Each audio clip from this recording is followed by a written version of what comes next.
Okay, this one, I don't think too many people are going to be ready for this one. But somebody asked.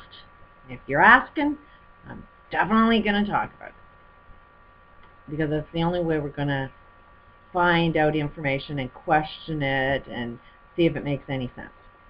But the comment was, is Jesus and God and Satan are all the same guy. That's right. I agree with that. It's all the same. And it's like, okay, how do we make sense that God and Satan are the same thing? How does that make any sense whatsoever? Okay.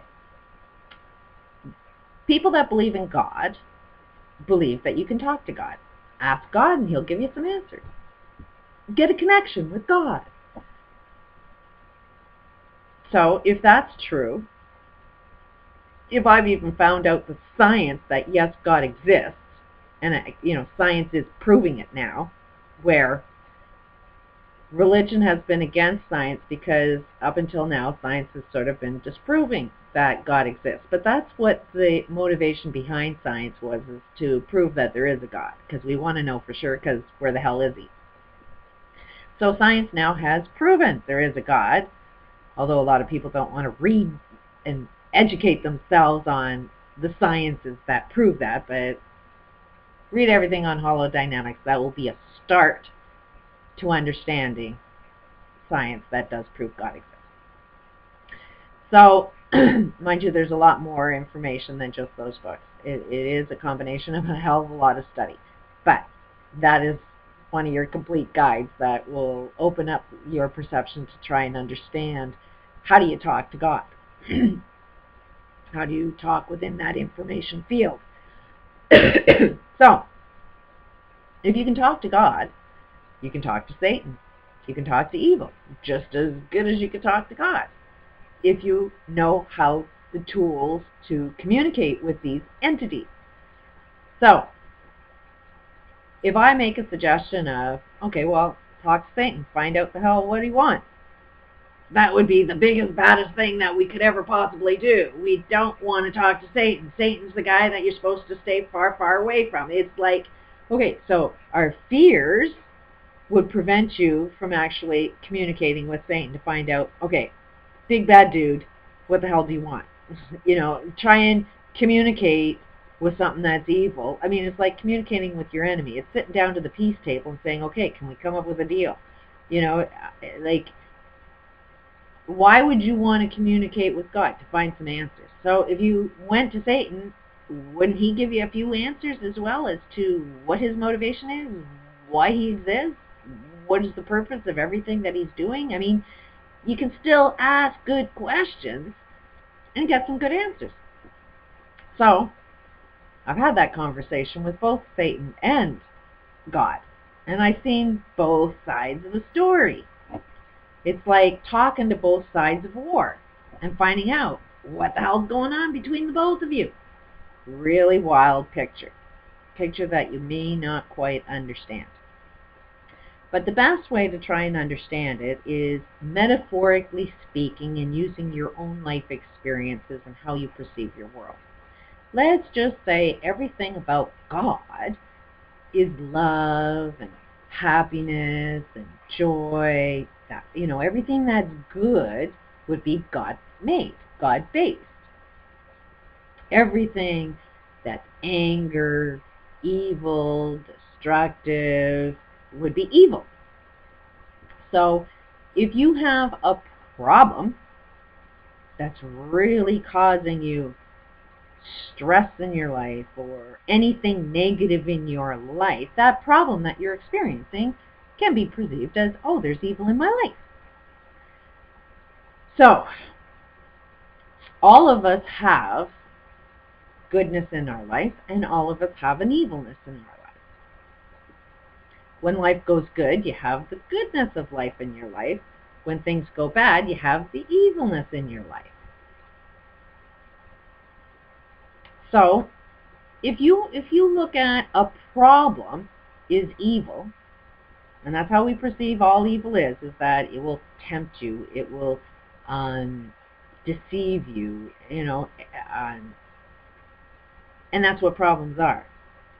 They're the greatest deception known to man of what a problem actually is. But a problem is just a solution waiting to unfold. You just don't understand the problem yet. And if you don't understand the problem, how can you come up with a solution? So, let's just sort of look at what evil would be, and if it's perceived as a problem within inside you. Then, if the problem is inside you, just think of your problem as a thing that is inside you, but it's like a ball that's wrapped up in a ton of string that you can't find out what the hell it is. But if you can take that problem outside of yourself and communicate with it and find out what does that problem want, it wants something. If you have a problem in your life, don't you want something? Like you want the solution. So the problem that's inside you, that evilness that's inside you, don't you think that it wants the solution too? So, if you end up giving evil what it actually wants, then you're solving your problem. Because it's coming from you, you want something, and whatever it is you want that would solve that problem is actually something you'd be given to yourself. It's a really, really hard concept to wrap your brain around, but it's like if you want to unfold a solution to evil, it's like you got to find out what evil wants, and you got to give evil what it is that it wants. Biggest horrible thing, but try again and wrap your brain around the idea that if you have a problem, you want something, and whatever it is you give to that problem, you're actually only giving something to yourself, not to evil, but you're giving, you yourself want something that you're denying. And when you know how to sort of wake up and give yourself what it is you're lacking, then you unfold the solution. You unfold the solution from it. So it's like the biggest, worst thing that we've been doing is preventing evil from getting what it wants. And it's because we wrap our concepts around its big, bad, evil state far, far away from it. It tempts you. It's a little bit more difficult than that. And I knew without a doubt that I would understand a hell of a lot about life if I understood my smoking addiction. So this is a good way of understanding that problem. And that smoking addiction is a problem inside of myself. So if I take that thing, that smoking problem, outside of myself and have a conversation with evil, the smoking addiction, and find out what it wants, and first of all, you have to be really loving, you have to be really calming, you can't be scared, you just got to have the conversation. And using your intuition in that state of mind. If you're angry and fear and you use your intuition, you'll get a wrong answer all the time. So when I'm having this conversation with this smoking addiction and saying, well, what do you want? Well, the thing it told me is, well, I want you dead. Life will be peaceful. You'll have peace and love once you're dead. So it's like, okay, that is the part that everything to do with evil is motivated to kill you, end your life one way or another. And but that is not, okay, it wants you to end your life, but that's not the part you're supposed to listen to. That's just sort of the immaturity of the problem. But what it really wants is the peace and the love. So it's like, okay, for my particular instance, I have to teach this thing, this evil, this problem that's within myself, how to create love and happiness in my own life without death. Because I'm not suicidal, I don't want to die, but that's that's the goal behind my smoking addiction. It is very much a subconscious thing that we do to ourselves. But we don't understand what's going on with our subconscious mind. But subconsciously, every time I have a cigarette, it is like, oh, I'd rather die, because life is fucking hell. So my process of trying to overcome this friggin' smoking addiction is, I really don't like the way our planet is going. I don't like the way our social structure is. I personally can't function that way. So while I still may have that smoking addiction, it still tells me do or die, so every day I get up and try and share the information that I have. I get massively attacked if I even say vaccines are killing people. Just look at how many videos are out there about me being a con, or, all the bullshit lies that are coming out about me that there's no evidence, there's no proof, I'm not a con, I'm giving away this information free.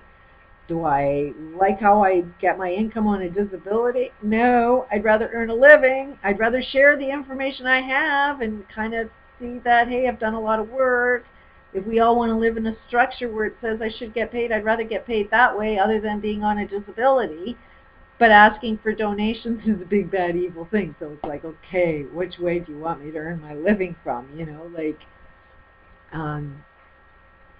Kind of been disabled from doing the kind of work that would do harm to my body, kind of on a disability, taking the time to heal my body so I'm perfectly healthy if I do the right thing. Your health will always put you on the right path. If you're getting sick about something, then you're doing something wrong within your lifestyle.